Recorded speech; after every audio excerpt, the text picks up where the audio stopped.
Halo, kawan Bartub, bagaimana kabarnya?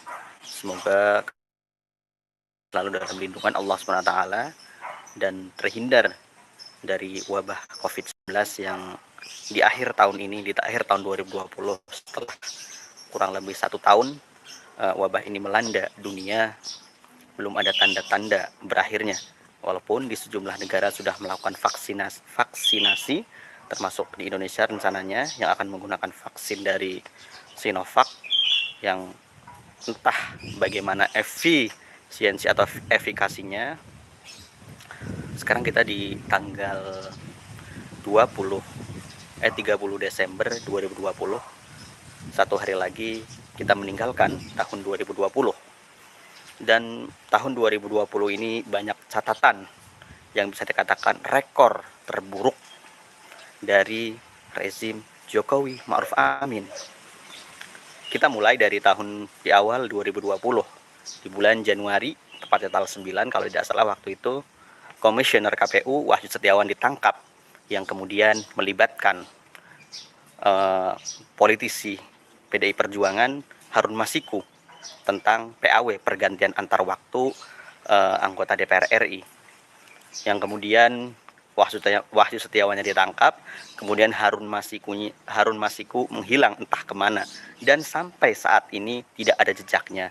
Hingga kemudian banyak spekulasi yang berkembang dan beredar, itu diantaranya Bonyamin Saiman, Ketua MAKI, Masyarakat Anti Korupsi Indonesia, menyatakan bahwa Harun Masiku itu sudah mati, sudah dihilangkan jejaknya, karena Harun Masiku ini sama sekali tidak ada jejaknya sedikit pun. Itu bisa dikatakan ya, Harun Masiku itu dihilangkan atau dimatikan, karena jika dia tertangkap kemungkinan bisa membongkar korupsi-korupsi yang lain yang nilainya mungkin lebih besar, atau bahkan bisa jadi memegang kunci di KPU bagaimana Pilpres 2019 kemarin, termasuk pemilihan umum pemilu ya 2019 kemarin.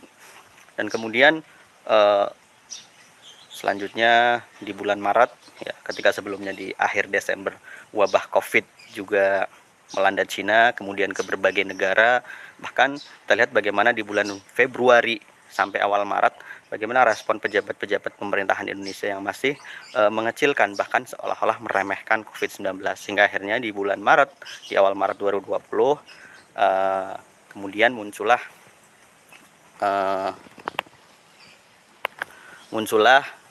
pasien pertama COVID-19 di Depok.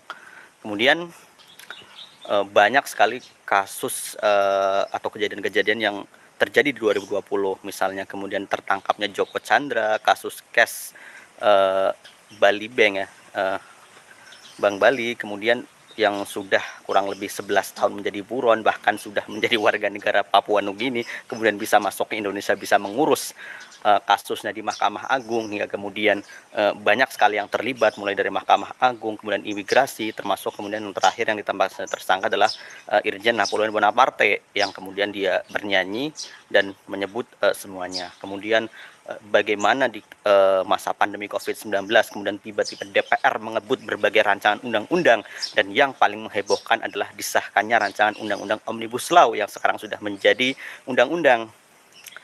Itu juga menunjukkan benar-benar itu pandemi ini menjadi seolah-olah waktu yang tepat untuk menggolkan semua undang-undang yang kontroversi, termasuk undang-undang minerba dan sebagainya. Bahkan undang-undang minerba itu menjadikan para penambang yang itu bisa seenak-enaknya dan berpesta pora di saat pandemi. Kemudian banyak sekali ya di peristiwa penolakan rancangan undang-undang HIP, juga rancangan undang-undang Omnibus Law itu, beberapa aksi di seluruh Indonesia serentak. Bahkan di Jakarta saya mengikuti, bisa katakan semuanya, yang dari mahasiswa, kemudian dari ormas-ormas dan buruh, bagaimana pas aksi dengan mahasiswa dibombardir dengan gas air mata, bahkan gas air mata sampai masuk ke masjid. Itu sampai saya itu hampir muntah karena gas air matanya begitu menyengat ketika masuk ke tenggorokan. Dan yang di penghujung tahun 2020 ya, di bulan November, kita tahu bahwa Habib Muhammad Rizik Syihab kemudian pulang ke Indonesia, dan apa yang dikhawatirkan oleh sebagian besar orang, ketika beliau kembali ke Indonesia pasti kriminalisasi akan berlanjut, dan ternyata benar. Setelah beliau kembali ke Indonesia, beliau mengadakan acara pernikahan putrinya, kemudian dengan sekaligus acara maulid, ternyata itu dipermasalahkan. Padahal acara yang serupa itu tidak pernah dipermasalahkan, baik itu kerumunan pilkada atau acara-acara pengajian lainnya yang sama-sama melanggar protokol kesehatan. Namun hanya acaranya Habib Muhammad Rizik Syihab yang dipermasalahkan. Dan kali ini bahkan sampai kriminalisasi Habib Rizik ini termasuk terhadap pesantren syariahnya di Megamendung, di mana kemudian pesantrennya disomasi dan suruh dikosongkan oleh PTPN 8. Padahal di situ juga banyak sekali warga yang punya hak guna usaha itu. Bahkan ada yang lebih luas dibandingkan pesantrennya Habib Muhammad Rizik Syihab yang hanya kurang lebih 31 hektar. Dan banyak sekali hak guna usaha tanah ya, perhutanan dan sebagainya yang dimiliki oleh Taipan. Bahkan Komnas HAM itu meminta pemerintah untuk bisa itu mengawasi hampir 5 juta hektar. Bayangkan coba 5 juta hektar dikuasai oleh konglomerat itu yang entah itu hasilnya untuk apa gitu. Tapi bayangkan tanah 31 hektar punya Habib Rizik yang beliau mendapatkannya dengan membeli dari warga sekitar yang telah menggarap tanah itu selama 30 tahun, dipermasalahkan. Tapi yang lainnya tidak dipermasalahkan. Ini jelas-jelas kriminalisasi dan ingin menghancurkan kredibilitas Habib Rizik.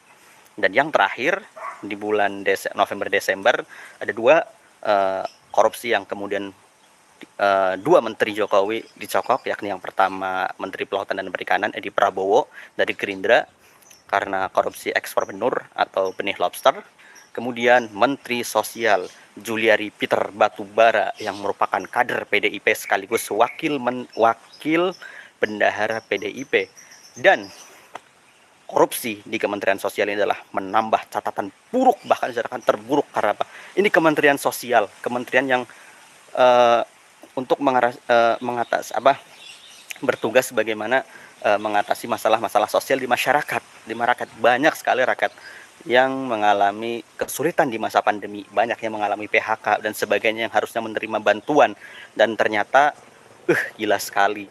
Bayangkan per paket dipotong 50.000. Dan investigasi terbaru baik oleh Tempo, TV One, saya lihat di YouTube, satu paket itu dihargai 300.000. 300.000 itu goodie bagnya 15.000, kemudian transportnya 15.000. Dan ternyata isi paketnya setelah dihitung itu masih ada selisih 61.000 sampai 71.000. Bayangkan markup-nya begitu besar. Kurang ajar betul emang. Di masa pandemi masih korupsi, dan itu yang langsung ke rakyat kecil. Apakah nanti KPK akan menghukum mati Juliari Peter Batubara? Kita lihat nanti. Dan ternyata korupsi bansos ini bisa dikatakan ini Tempo ya yang ini yang menulis di majalahnya, korupsi bansos kubu Banteng. Ternyata ada dugaan kuat itu dimainkan juga oleh para petinggi atau elit dari partai PDI Perjuangan. Bahkan yang paling ini kemarin sempat heboh juga bagaimana korupsi bansos ini menyeret wali kota Solo terpilih Gibran Rakabuming Raka yang merupakan putra dari Jokowi. Itu bahkan kemudian trending di Twitter, tangkap anak Pak Lurah, walaupun kemudian berbagai pihak saling membantah dan sebagainya. Tapi kita lihat bahkan Tempo setelah diserang oleh buzzer, Tempo ini ya kemudian pasang badan bahwa investigasi kami verifikasinya itu berlapis. Jadi nggak mungkin dong kita memberitakan dengan sembrono itu. Bahkan kan setelah investigasi Tempo kemudian TV One mengenai 50.000 paket yang gagal tersalurkan, yang kemudian sama suppliernya dijual kembali agar tidak rugi. Bayangkan coba, dulu kan sempat ketika penyaluran bansos itu terkendala atau terhenti karena apa? Karena menunggu goodie bag yang belum jadi. Benar-benar kurang ajar, Bayangkan coba, udah isinya nggak sesuai dengan harga yang sudah ditetapkan, kemudian per paket itu dikorupsi 10.000, dan sekarang ada 50.000 yang tidak tersalurkan.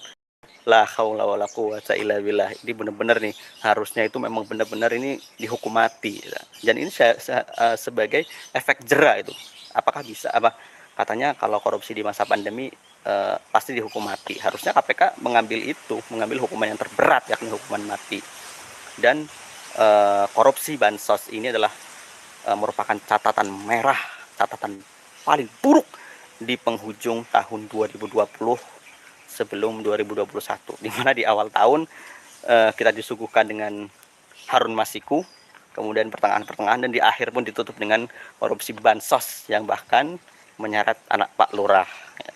Ya, kita lihat saja perkembangannya nanti. Tetap kita juga terus mengawal bagaimana kasus meninggalnya 6 laskar FPI yang benar-benar dibunuh ini, dan bahkan ya akhirnya Komnas HAM pun setelah melakukan penyelidikan dan sebagainya, memeriksa berbagai elemen-elemen Polda Metro Jaya termasuk Kapolda Metro Jaya, bahkan Bareskrim Listio Sigit Prabowo, akhirnya melempem juga.